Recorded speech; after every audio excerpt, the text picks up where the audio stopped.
Hi, third grade. It's Mrs. Lamesta. I hope everybody's doing well.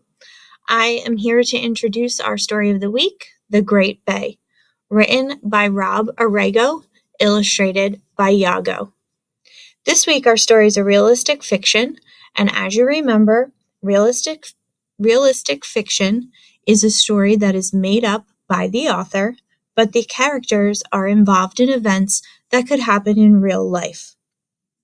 We also have some text and graphic features throughout our story that I want you to pay close attention to. We've seen these before, and they help us to remember the story a little bit deeper.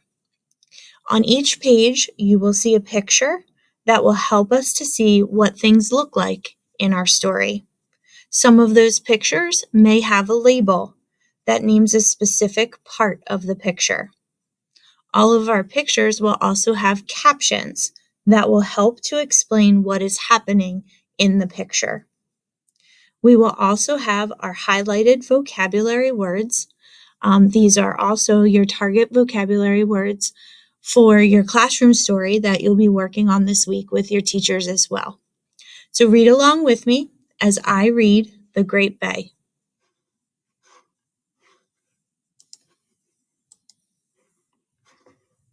The Great Bay, written by Rob Arago, illustrated by Yago. The Great Bay. Long, long ago, no people lived by the Great Bay. There was no one to see the white waves that skipped across the water's surface and crashed on the rocky coast. There was no one to taste the fish that swam below the blue water. Long ago, no people lived by the Great Bay. The Great Bay. A man lived far from the bay, up in the mountains where ice capped the tallest peaks.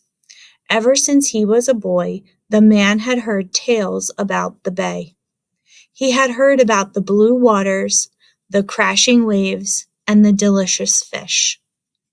When the man was a boy, he heard tales about the bay. Night after night, the man dreamed of the bay.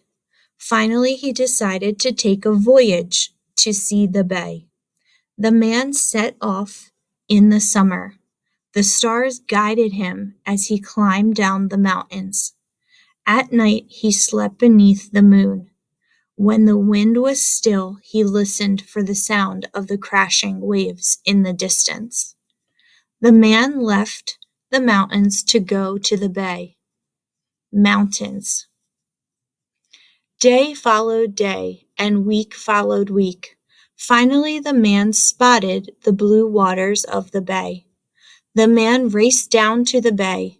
He filled his hands with water and splashed his hot face. The man splashed in the water of the bay.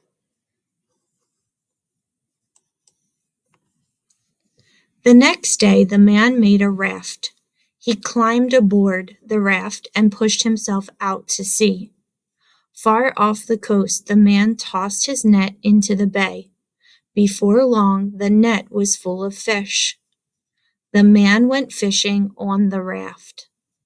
Net, raft. Every day, the man sang as he cast out his net. Every night, he sang as he cooked his fish. He was very happy. Far away, a whale swam in the ocean. The whale, like all whales, had very good hearing. He heard the man singing. The whale heard the man singing. Whale. The whale had never heard human songs before.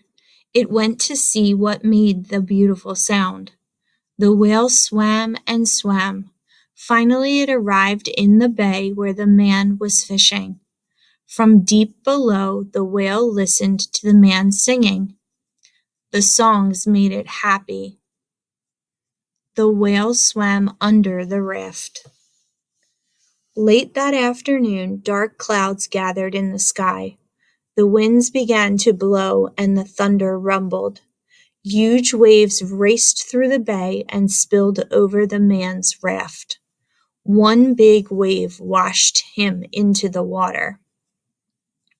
A big wave washed the man off the raft and into the water. Wave. The man tried to swim, but the waves pushed him under. Down he went below the water. The man held his breath. Just when he felt he could hold his breath no longer, something came up below him. It was the whale. The whale came up below the man. The man grabbed hold of the whale, and the whale lifted the man up out of the water. The whale carried him back to shore. To thank the whale, the man began to sing. Hearing the lovely sounds, the whale started to sing back to the man. Together they sang their beautiful songs. After that, the man and the whale went out to the deep blue waters to fish every day. Every night they sang songs to each other. The man sang to the whale. The man and the whale were very happy, but now winter was coming. The man needed to go home. He packed his bags and got ready for the long voyage. The man said goodbye to the whale, but he promised to return to the bay every year at the same time. The man waved goodbye to the whale.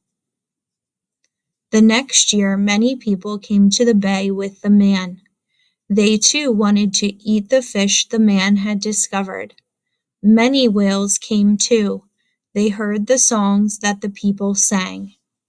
Many people and whales came back to the bay. Today, you can still see whales in the Great Bay, and if you listen carefully, you can hear them singing songs below its deep blue waters. Whales still sing in the Great Bay today. I hope you enjoyed the story of the Great Bay. I have attached some comprehension questions for you to complete, and I hope to see you on Wednesday for a Zoom session to discuss the Great Bay in more detail. I look forward to seeing you then. Have a good day.